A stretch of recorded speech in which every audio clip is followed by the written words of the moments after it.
Hello, and welcome back to the Conscious Contact podcast, and Happy New Year. I am sure that you have noticed, if you're listening to this on the day that it goes up, that I have changed the day that I am posting. So instead of Sundays, it will now be Mondays. So I hope you enjoy it. If you don't, let me know what day you want me to post on, because I am open to that. I just wanted to try something different. That is my thought process for the year, is not necessarily trying different things just for the sake of them being different, but looking at maybe some of the New Year's resolutions that I've had in the past and figuring out, okay, well, why did that not work? Why did I fail at that particular thing, or why did I not accomplish that? And the first one that I'm going to be working on is sleep. So I've struggled with my sleep for forever, probably my entire life. And I have a really bad habit of watching TV in bed and to go to sleep and leaving it on while I am sleeping. It is a comfort thing. I don't really even know like where it stems from, but I had a really good run at the beginning of last year. Feels very weird saying that.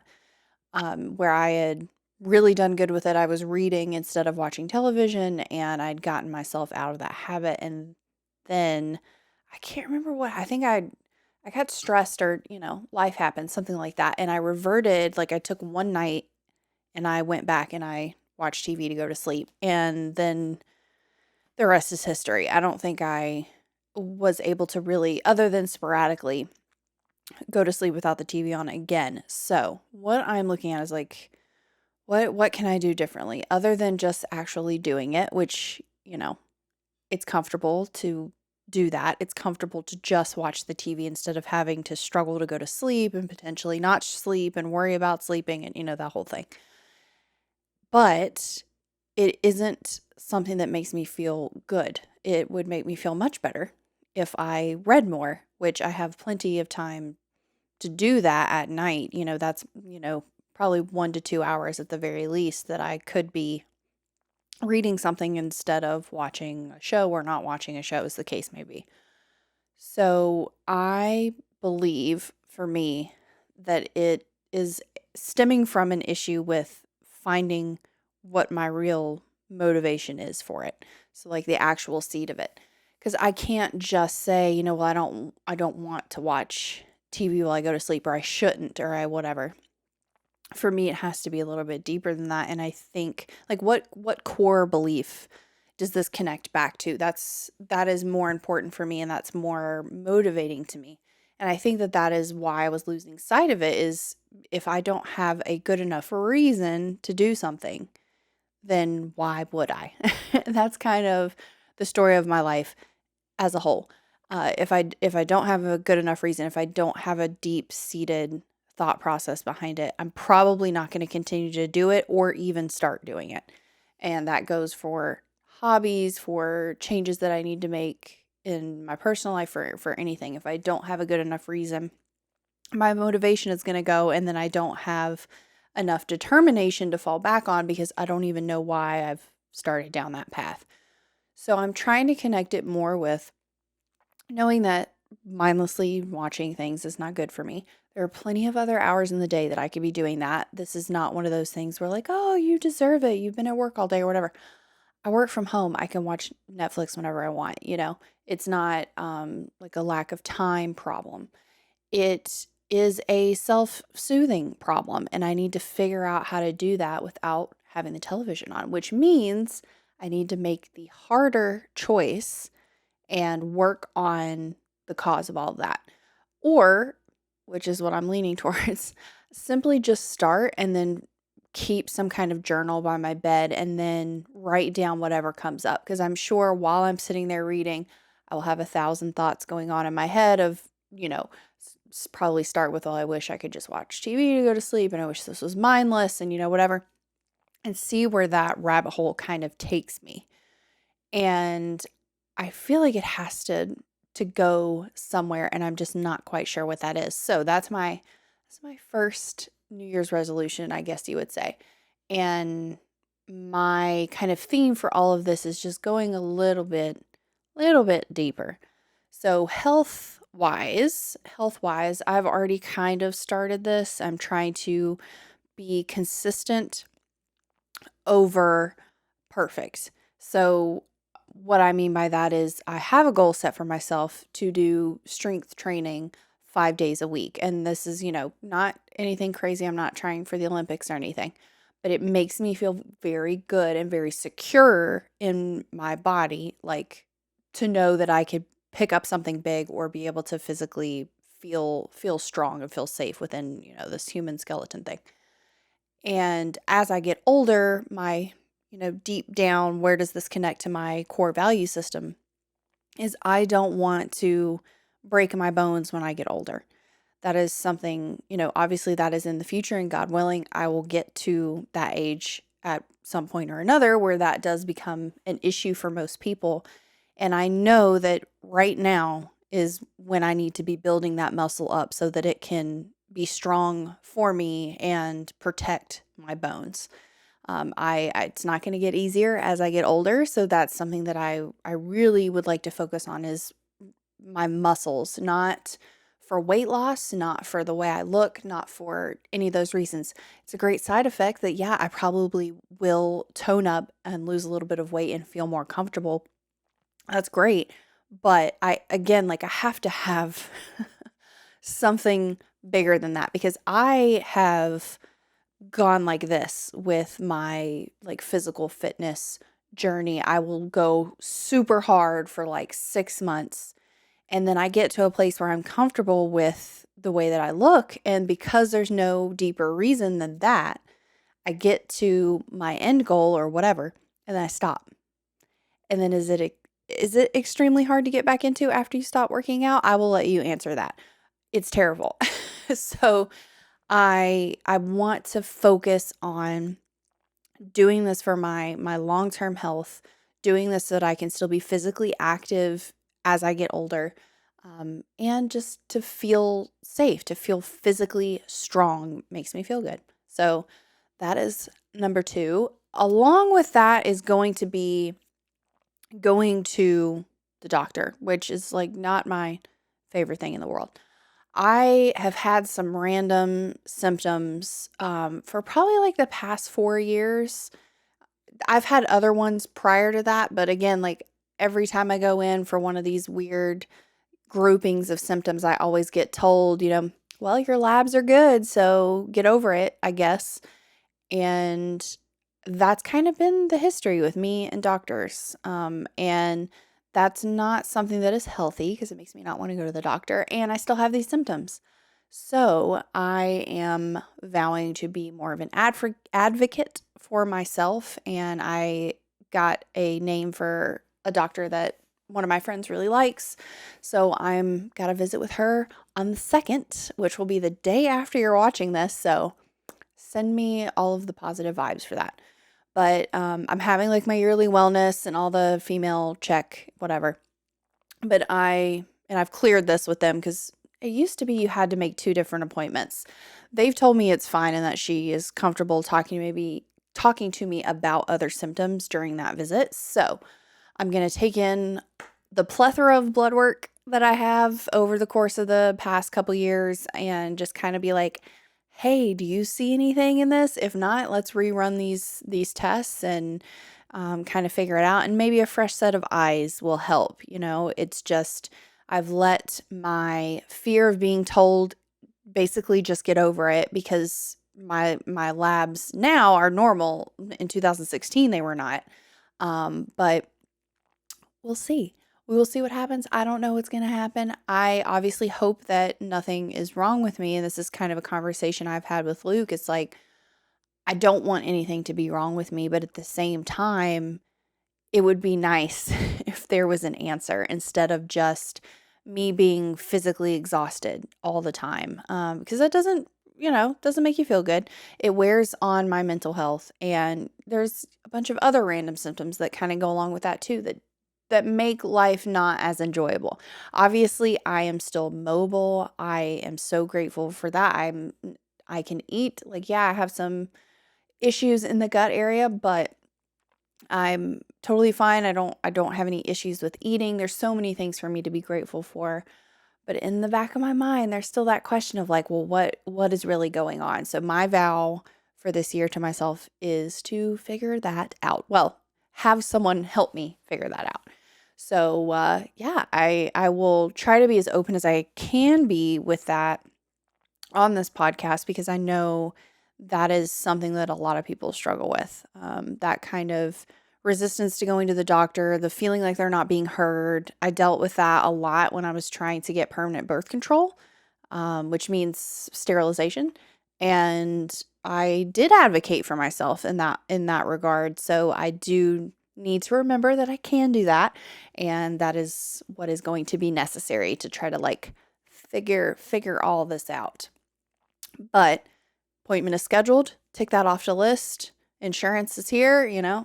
We're doing it. We're doing the damn thing.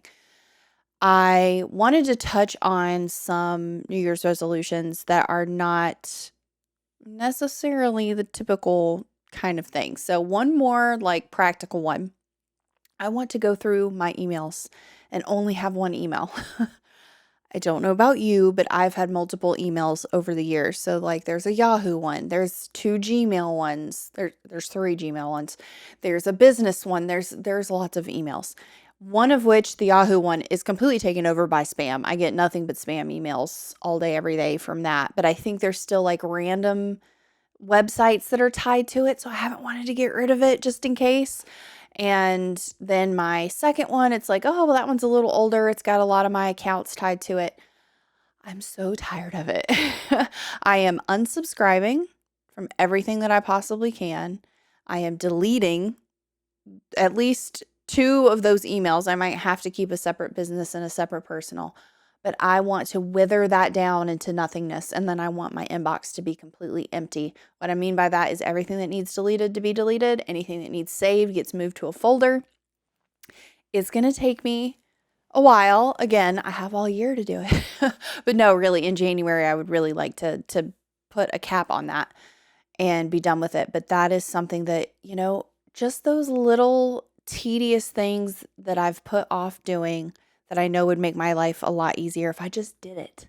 If I just did it. I was going to use an expletive, but you know what I'm saying. If you're watching this podcast, if you're just listening, maybe you don't know, there is a video version of this. And for all of you that are watching, hello. Thank you for coming back.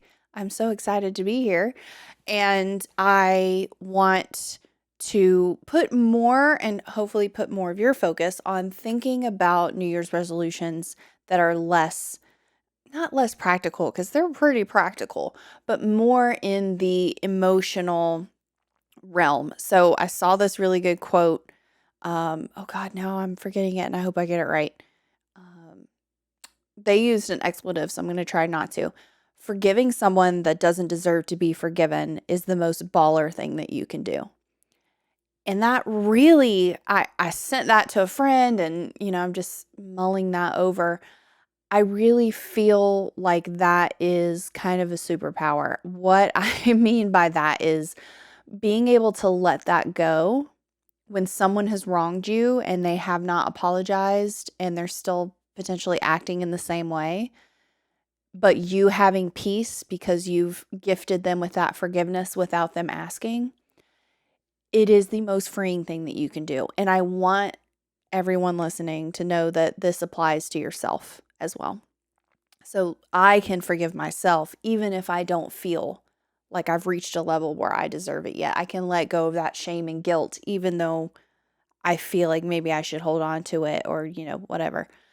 And I think that this is something that I want to remember for the entirety of the year, because it is one of those things where I don't realize how much it affects me until I really look at it. I'm lucky that I have a program of recovery that keeps me on top of that. But for everyone else out there, a normal person, which, I mean, what does normal even mean? But you know what I'm saying. If you're not working a program, really going through and saying, like, who am I unreasonably mad at? Or who am I even just a little bit mad at? What did they do? What did I contribute to it? All that stuff. And then saying, you know what would happen if I let this go? And again, forgiveness is not excusing bad behavior. This is something that was hard for me to process at the beginning of kind of like my spiritual journey. Forgiving someone is not telling them that that behavior is okay. That's not what's happening. And it's not you excusing it. It's none of that. It's saying that you're not going to let it run your life anymore. It has nothing to do with them. It is solely for you. It really is. That forgiveness is for you and not for the other person.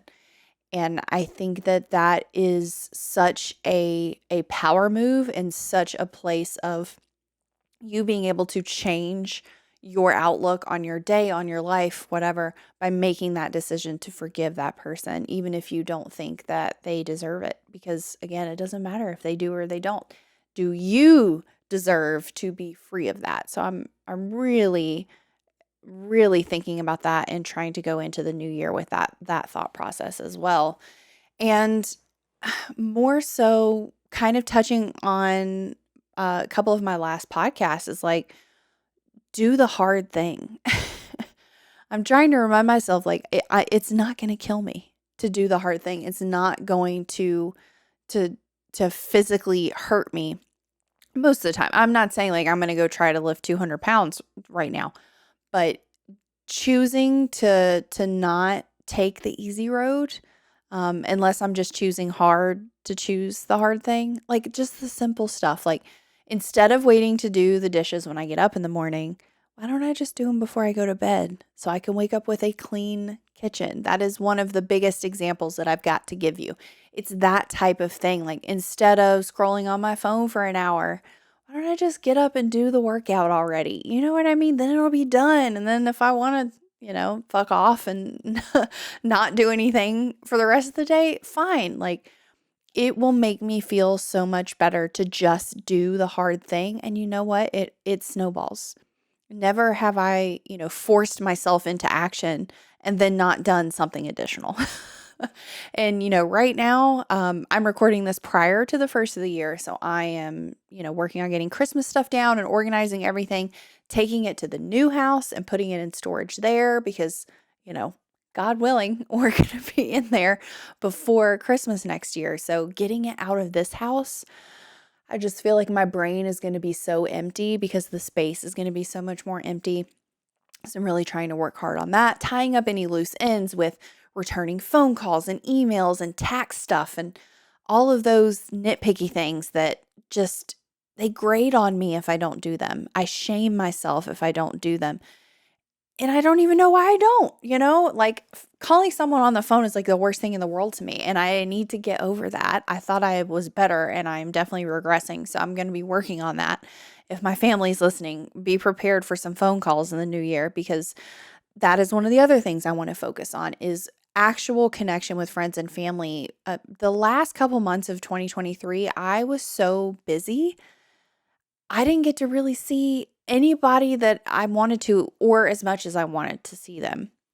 And that's on me. I mean, truly, that is on me. That is on me overscheduling myself, overcommitting, and just I want to cut down on the fluff.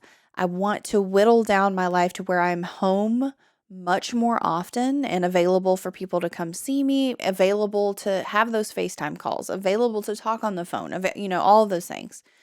And to really make those intentional connections.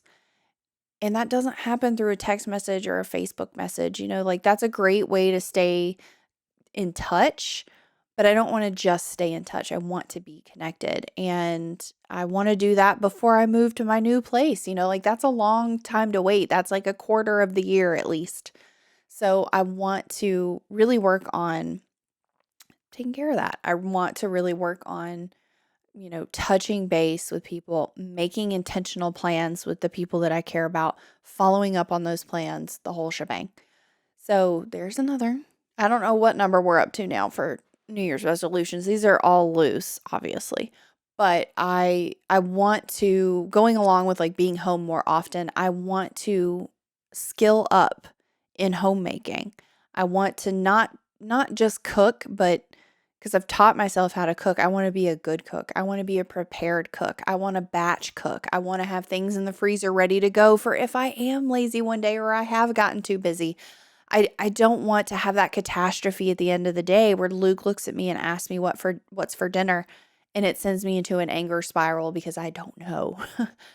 that that is something that I have the ability to not feel if I'm just prepared. And I know that I have that capability, but when I'm not at home for 5 days out of the week, for the majority of the day, it's not going to go very well. I'm not going to be able to batch cook and freeze things and cook from scratch as much as I would like to, because that takes time.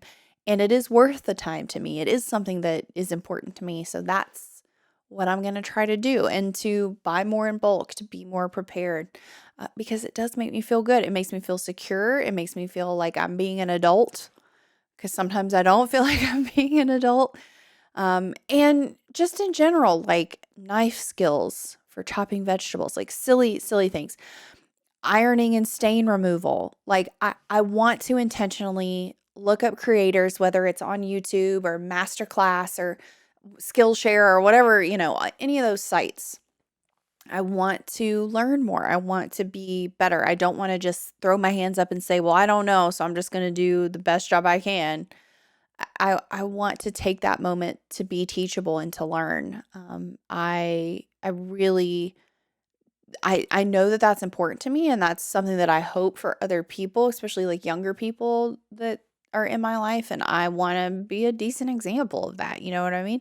Just because I don't know something doesn't mean I don't need to do it. I have the ability to learn. I have a brain that works the majority of the time, and I'm capable of hard things. So are you. I promise you. I swear to God. I have a bookshelf filled with books, most of which I have not read. That is something that I want to make a dent on. But at the same time, I don't want to lose focus of why I'm doing it. I want to do it for fun, out of leisure, not because I want to tick off, my goal for the year and be able to say I read this many books. That is not a good, again, that's not a good motivator for me, because it almost takes the fun out of it. It puts the focus too much on the accomplishment and much less on the actual reading. So then I just get fed up reading, and then I choose books that are short so I can tick another one off the list. And I've got a lot of big books, and I'm looking at them right now. They're staring me in the face. So it's something where I really want to focus on the process being part of the journey, and not just looking at the outcome and ignoring the rest of it, because that doesn't make my life full. It really doesn't. It makes me angry. It makes me ornery when people interrupt my plans, and that's not the type of person I want to be. It doesn't allow me to give up control if I'm only focused on the outcome. That is like the biggest. If you're not watching this, I pray for you, because it's been a lot of hand waving. That's one of the biggest New Year's resolutions, giving up more control. And for me, the way that I do that, yes, is, praying about it and working on that, and, building that muscle. But it is also trying to reframe the way that I look at things. And if I can take that outcome piece away and look at the journey instead, and be able to enjoy that, that is where I've seen the most growth for me in being able to let go of control. I use the kitchen for a lot of these examples. I'm so sorry. So in the kitchen, for instance, if Luke comes in there when I'm cooking and wants to help, which God bless him, I can't handle it, because my thought is, I need to hurry up. I need to get dinner on the table. I need to be finished with this. I need to clean the kitchen, and then I need to be able to relax before I go to sleep. And then I'm going to watch TV while I sleep, and I'm not going to sleep very well. And my head is just, no. Instead of looking at it as, I'm going to make dinner, and this is part of my life. This is not another thing to get through and to check off my list. This is actually my life. I hope that you get that out of this episode, is your to-do list is not something that you need to be married to. Like, your to-do list is not the end all be all. It's actually doing the in the middle of doing those things is where you live. It's not at the end when you've checked it all off. I know it feels really good to check it off. Don't get me wrong, I'm a list maker. I love it. But being able to enjoy the in-between, being able to know that I am missing out on my life if I only focus on ticking a box. I want to feel that. I want to feel it intensely so that I can break that habit, so that I can let go of more control. I can let things happen as they may and see them for what they are, which is just another part of my day. And with that, I'm going to leave you as you step into your new year. Tell me what your goals are, whether they're practical, physical goals, or they're emotional, spiritual growth goals. Tell me. I want to join in with you. We can be accountability buddies. What do people say? Accountability buddies, that thing. And I think it is important to share it because I do believe a certain amount of accountability keeps you honest. And for me, it definitely is helpful. So I'm sharing all of mine with you. I'm going to share them with my sponsor. I'm going to share them with Luke. I'm going to have people around to be like, hey, remember that thing you said you didn't want to do anymore, or that thing you said you did want to do? You're either doing it or not doing it. And yeah, this year to me feels really good. I mean, where we've got a lot of change getting ready to happen, so I don't know why I'm feeling so calm about that. I'm just going to let it happen, and things are going to happen as they happen. And that's kind of the best part of life, honestly. Like, some of the best moments have been these random opportunities, or turns down a random road, or choosing somewhere different for dinner, the tiny stuff. It doesn't all have to be to plan. You don't have to accomplish all of your New Year's resolutions to be successful in the coming year. It just matters if you're noticing, if you're actually living your life, if these goals are helping you to be present in the moment, if they're helping you to make conscious contact, hey, with yourself, with the people around you. Are they helping you live your life in a better way in the short term and in the long term? That's what I would like to focus on for goals, not do they look good on paper. So I hope that they look good in actual practice for you, and I will see you next week. Bye.